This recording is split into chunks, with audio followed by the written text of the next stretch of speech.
Hi, it's Tom and Annie from 2 Cave Aquatics, and this is my 75-gallon planted aquarium, and it's a piece of art, in progress. It's always changing. If you've watched some of our videos, you know we inherited this house from a lifelong artist friend, and we've got a lot of his art, Jim's art, up here on the walls, and all the different colors. Some of these red plants in my aquarium gonna match the walls in here that I painted. I do some artwork too, paintings and sculpture. Jim did a lot of sculptures and paintings, and I've got a lot of that around the house. There's my 20-gallon high tank. I'm gonna make a video on that today. But as an artist, and some of you have seen those Bob Moss videos, where he comes out with his artist palette. It's Bob Ross. Bob Ross, yeah, there was a Bob Moss on YouTube.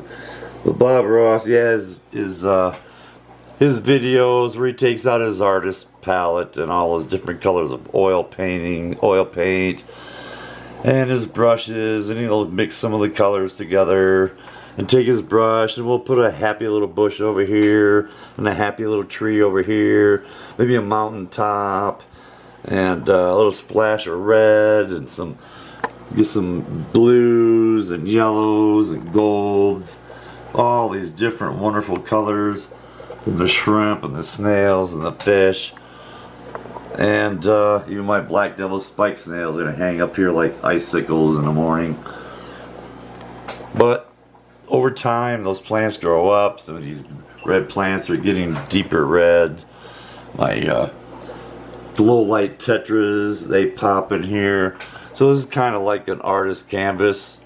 The artist will start out with the background, whether it's white or black or blue, whatever. So the colors will pop and give us some depth. This black background gives this aquarium some depth. And there are all these different colors to work with. Splashes of red, different shades of green and yellows, and with all the fish, the golds and the reds and the neon colors, and it just fits really well with all the artwork in here. Just sit back on the couch and look at this aquarium, and it does look like a painting. I mean, I guess if I was gonna paint an underwater scene, it might look a lot like this, with some caves and all these different colored plants, different shades of green. I got some leaves in here, and my snails spend so much time feeding on these leaves. You can see them going to these catappa leaves over here. And I'm not a big fan of having lots and lots of leaves in my aquarium, and I've been keeping these catappa leaves in here since the beginning.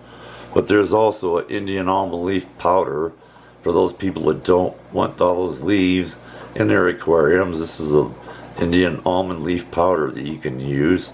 You get the same benefits from it for the tannins and the healing properties and the natural foods and everything that it lends to your fish and your snails and your aquarium and your water parameters.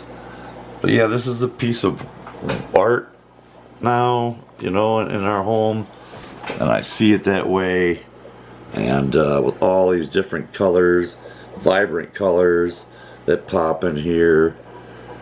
So yeah, it's not just a big glass tank with a bunch of plants in it. It's a work of art. Maybe not everybody's, you know, cup of tea when it comes to art. Maybe not everybody's view of what their planted aquarium might look like, or artwork in their house. You know, it's all personal taste. But yeah, that's how I see this. Kind of like a Bob Ross painting. And there's just happy little fish and happy little trees and happy little colors everywhere. And it all works together beautifully, and it's constantly changing. And with the water, with the surface agitation and the filters, making some of these plants gotta move and wave around. It's it's wonderful to watch.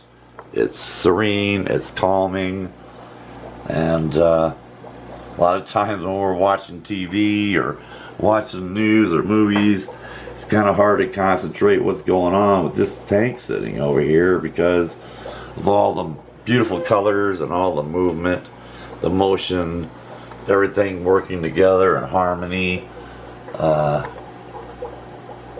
It's a thing of art. I think it's just kind of fits in here with the color scheme of the house, especially of this room with these colors. It just works really well. And I am constantly changing stuff. I had a lot of Cabal magentas over here, but after a year of transplanting those over and over again, they kind of played out. So I got some different plants over here, and they're growing up. I got some big leaf plants in the back, and with some beautiful spotting on them.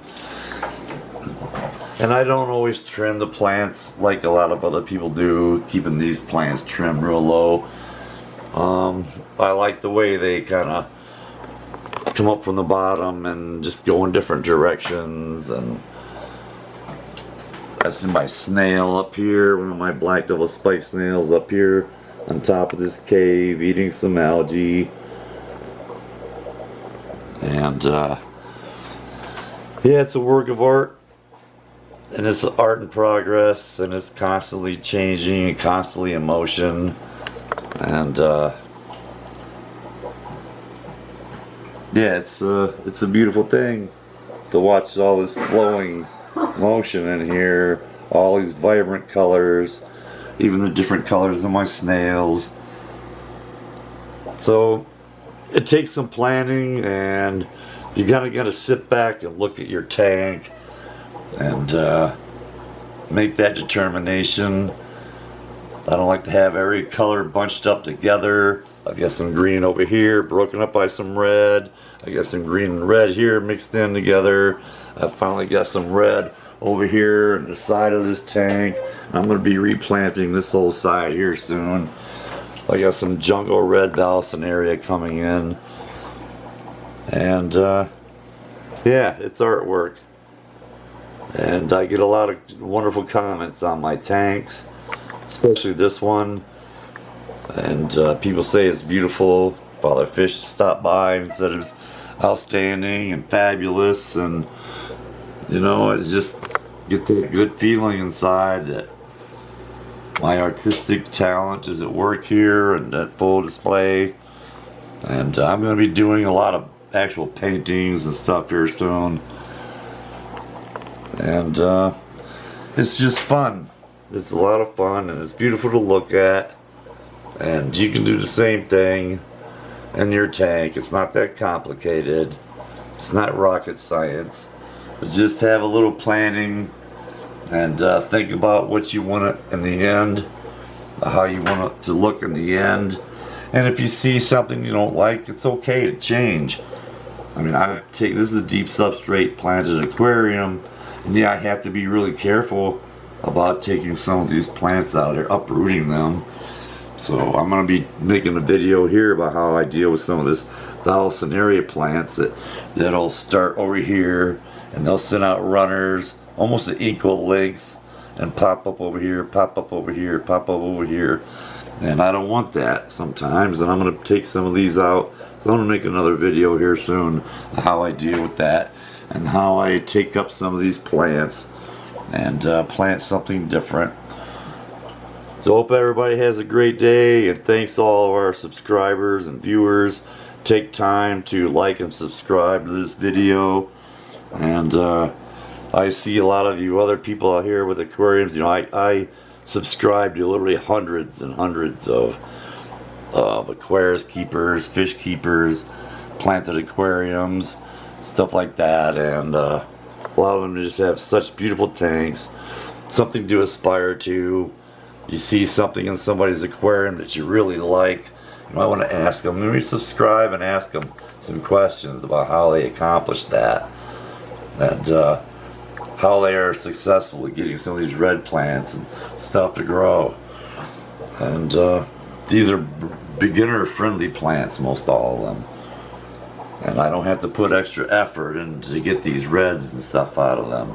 It's a full spectrum light and good water parameters, and they do the rest all out themselves. So like and subscribe, and I'll be back with another video here soon from Tom and Annie from 2K Aquatics. Till later.